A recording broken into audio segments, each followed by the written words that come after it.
Hello students, সাঁতার private ITI YouTube চ্যানেলে সকলকে স্বাগত জানাই। তোমরা কি আইটিআই করছো? ভবিষ্যতে নিজের চাকরির পাশাপাশি কি ব্যবসাও শুরু করতে চাও? তাহলে কিন্তু তোমার জন্য আজকের টপিকটি খুবই গুরুত্বপূর্ণ। আজকে আমি আলোচনা করতে চলেছি এমপ্লয়েবিলিটি স্কিলের একটা গুরুত্বপূর্ণ চ্যাপ্টার, সেটা হলো এন্টারপ্রেনিউর স্কিলস সম্পর্কে, মানে উদ্যোক্তা দক্ষতা সম্পর্কে। এই চ্যাপ্টারটি কিন্তু তোমার আইটিআই সিবিটি এক্সামের পাশাপাশি, মানে যে ফাইনাল আমাদের এক্সামটা হয় এআইটি এক্সাম, সেই এআইটি এক্সামের পাশাপাশি কিন্তু তোমার বাস্তব জীবনেও এটা কিন্তু অত্যন্ত গুরুত্বপূর্ণ একটা চ্যাপ্টার বা অধ্যায়ও বলতে পারো। তা চলো শুরু করা যাক। দেখে নি তাহলে হোয়াট ইজ এন্টারপ্রেনিউরশিপ। দেখো, what are entrepreneurship? An entrepreneur is a person who starts and manages a business by taking risk to earn profit. তার মানে একজন ব্যক্তি যে নিজের উদ্যোগে একটা ব্যবসা শুরু করে, সেটাকে পরিচালনা করে এবং লাভের উদ্দেশ্যে কিন্তু ঝুঁকি গ্রহণ করে যে ব্যবসাটা শুরু করে বা যে চালায়, তাকে কিন্তু বলা হয় একজন উদ্যোক্তা। ঠিক আছে, এবার দেখো হোয়াট আর এন্টারপ্রেনিউর স্কিলস। এই যে এন্টারপ্রেনিউর স্কিল, এটা কি জিনিস? সেটা হচ্ছে entrepreneur skills are the abilities that help a person start, manage and grow a successful business. তার মানে ধরো তুমি যে একজন সাকসেসফুল বিজনেসম্যান হবে বা এন্টারপ্রেনিউর যে হবে, তার জন্য কিন্তু একটা দক্ষতার দরকার। মানে যে দক্ষতা থাকার ফলে সে কিন্তু একটা নির্দিষ্ট ব্যবসা শুরু করতে পারে, তাকেই কিন্তু বলা হয় এন্টারপ্রেনিউর স্কিল বলা হয়। মানে আমার কিন্তু এন্টারপ্রেনিউর হওয়ার জন্য কিন্তু নির্দিষ্ট দক্ষতা থাকাটাও কিন্তু জরুরি। এই উদ্দেশ্যে বলি যে এন্টারপ্রেনিউরশিপ, তোমার একটা এক্সাম্পল একটা দিয়ে বলি না। এন্টারপ্রেনিউরশিপ হচ্ছে, ধরো তুমি আইটিআই করছো, আইটিআই কমপ্লিট করলে, আইটিআই কমপ্লিট করার পর নিজে যদি কোনো ওয়েল্ডিং শপ বা কোনো তোমার ফেব্রিকেশনের কোনো যদি ওয়ার্কশপ তৈরি করো, সেটা কিন্তু তোমাকে কিন্তু বলা হবে একজন এন্টারপ্রেনিউর। ঠিক আছে, এবার দেখো এই যে এন্টারপ্রেনিউর আমরা হব, তার জন্য কিন্তু কিছু ইম্পর্টেন্ট স্কিলের দরকার। কি কি স্কিল দরকার আমাদের থাকতে হয়? নাম্বার ওয়ান হচ্ছে আমার কমিউনিকেশন স্কিল। তার মানে হচ্ছে, ধরো আমি যে ব্যবসা শুরু করছি, তার জন্য কিন্তু আমাকে আমার কাস্টমারদের সঙ্গে খুব সুন্দরভাবে কথা বলতে হবে, তাদের কথা শুনতেও হবে এবং তাদের মাধ্যমে আমাদের যে আদান প্রদানটা হয়, তাকেই বলা হচ্ছে আমার কমিউনিকেশন স্কিল। দু নম্বর হচ্ছে আমার কি আছে, ডিসিশন মেকিং স্কিল। মানে আমাকে কিন্তু আমার সঠিক সময়ে সঠিক সিদ্ধান্তটা কিন্তু আমাকে গ্রহণ করতে হবে, সেই ক্ষমতাও কিন্তু আমার থাকা অত্যন্ত গুরুত্বপূর্ণ। আর কি লিডারশিপ স্কিল। তার মানে হচ্ছে আমি যে নিজে একটা কাজ করব, তার জন্য আমাকে নেতৃত্ব দিতে হবে খুব ভালোভাবে, তাকেই বলা হচ্ছে আমার লিডারশিপ স্কিল। ভালোভাবে নেতৃত্ব দিলে, আমি যদি ভালোভাবে নেতৃত্ব দিই, তবেই তো আমার উদ্যোগে আমার আন্ডারে আমার বিভিন্ন কর্মচারীরা কাজ করবে, সঠিকভাবে কাজ করবে, তার ফলে আমার কিন্তু ব্যবসায় কিন্তু লাভ হবে।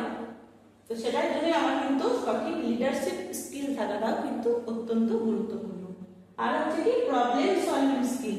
দেখো, ব্যবসাতে তো বিভিন্ন সময়ে বিভিন্ন রকম আমার প্রবলেম তো আসতেই পারে, কিন্তু সেটাকে কিন্তু সঠিক সময়ে সঠিক সিদ্ধান্তটা নিয়ে কিন্তু সেই প্রবলেমটাকে আমার কিন্তু সলভ করতে হবে এবং সেই ক্ষমতাটাও কিন্তু প্রত্যেকের থাকে না। সমস্যায় পড়লে অনেকে কিন্তু নার্ভাস হয়ে পড়ে এবং ভেঙেও পড়ে অনেক সময়, কিন্তু সেই ভেঙে পড়া বা নার্ভাসনেসটা কিন্তু তোমার টাকা চলবে না। তোমাকে কিন্তু প্রবলেম সলভিং কিন্তু তৎক্ষণাৎ করতে হবে, তাহলেই কিন্তু তুমি একজন সঠিক এন্টারপ্রেনিউর হতে পারবে। আর কি টাইম ম্যানেজমেন্ট। তোমাকে সঠিক সময়ে কিন্তু তোমাকে সঠিক জিনিসটা কিন্তু তৈরি করে নিতে হবে, সেটাকে বলা হচ্ছে টাইম ম্যানেজমেন্ট।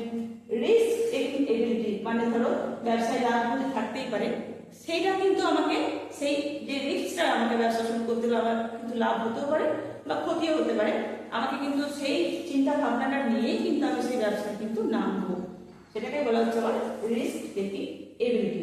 ক্ষমতা কিন্তু আমার থাকা দরকার। আর হচ্ছে আমার ক্রিয়েটিভিটি অ্যান্ড ইনোভেশন। তার মানে আমাকে কিন্তু একটা গতানুগতিক ভাবে নতুন নতুন বুদ্ধি বের করে এবং নতুন নতুন কিছু আবিষ্কার আমাকে কিন্তু তৈরি করতে হবে নিজের ব্যবসার উন্নতির জন্য। এটাকে বলা হচ্ছে কিন্তু আমার ক্রিয়েটিভিটি অ্যান্ড ইনোভেশন। নতুন কিছু তৈরি করা, নতুন কিছু করার ক্ষমতা আমার কিন্তু থাকা দরকার, তাহলেই কিন্তু আমি একজন গুড এন্টারপ্রেনিউর। ঠিক আছে, এবার দেখো qualities of a successful entrepreneurship. তাহলে একজন সাকসেসফুল এন্টারপ্রেনিউরশিপের জন্য এন্টারপ্রেনিউর হওয়ার জন্য কি কি গুণাবলী থাকা দরকার একজনের মধ্যে? ফার্স্ট ওয়ান হচ্ছে আমার সেলফ কনফিডেন্স। আমাকে নিজের মধ্যে কিন্তু কনফিডেন্সটা রাখতে হবে। আর হার্ড ওয়ার্কিং, কঠোর পরিশ্রম তো করতেই হচ্ছে। অনেস্ট, আমাকে সৎ থাকতে হবে, সৎভাবে আমাকে ব্যবসাটা চালাতে হবে। আর রেসপন্সিবল, আমাকে কিন্তু রেসপন্সিবল হতে হবে, আমাকে দায়িত্ব নিতে হবে, নিজের দায়িত্ব এবং তার সঙ্গে আমার আন্ডারে যে সমস্ত কর্মচারীরা কাজ করবে তাদেরও রেসপন্সিবিলিটি আমাকে নিতে হবে। আর পজিটিভ অ্যাটিটিউড, সবসময় কিন্তু আমার মধ্যে কিন্তু পজিটিভনেস আমার কিন্তু থাকা দরকার। নেগেটিভনেস নিয়ে আমরা কিন্তু কোনো কাজ কিন্তু কখনোই সম্পন্ন করতে পারি না, তাই আমার মধ্যে কিন্তু পজিটিভ অ্যাটিটিউড থাকা দরকার। আর কি গুড প্ল্যানার, আমাকে কিন্তু ভালো প্ল্যানার হতে হবে। আমি প্ল্যানিংটা, যে পরিকল্পনা, আমাকে কিন্তু সঠিক পরিকল্পনা নিয়ে আমাকে চলতে হবে, তবেই কিন্তু আমার ব্যবসাটা ঠিকঠাক মতো চলবে। আর উইলিং টু লার্ন, আমার জানার ইচ্ছা, জানার আগ্রহ থাকা দরকার, তবেই আমি কিন্তু নতুন কিছু শিখতে পারবো, আচ্ছা কিন্তু নয়। আর কাস্টমার ফোকাস, আমাকে কাস্টমার দিকেও ফোকাস করতে হবে, এবং কাস্টমাররা কি চাইছে কি চাইছে না সেটাও আমার জানা অত্যন্ত গুরুত্বপূর্ণ। এবং তাদের চাওয়া পাওয়ার উপর আমার কিন্তু নির্ভর করছে আমার নিজের ব্যবসা। সে সমস্ত কিছু আমার কিন্তু নিজেকেই আমাকে ঠিকঠাক করে নিতে হবে। তাহলে এতগুলো গেল আমার কিন্তু qualities of successful entrepreneurship. First one আমি কি বললাম আরেকবার বলে দিই। ফার্স্ট বললাম আমি হোয়াট আর এন্টারপ্রেনিউরশিপ, মানে এন্টারপ্রেনিউরশিপ কি তাকে বলা হয়। What are entrepreneur skill, entrepreneur skill সম্পর্কে কি, এন্টারপ্রেনিউর স্কিলটা কি জিনিস সেটা বললাম। আর কি বললাম না ইম্পর্টেন্ট এন্টারপ্রেনিউর স্কিল, এন্টারপ্রেনিউর হওয়ার জন্য কি কি স্কিল আমার থাকা দরকার সেগুলো। আর হচ্ছে আমার qualities of a successful entrepreneur, আমাকে একজন সাকসেসফুল এন্টারপ্রেনিউর হওয়ার জন্য নিজের মধ্যে কি কি গুণাবলীগুলো থাকা প্রয়োজন।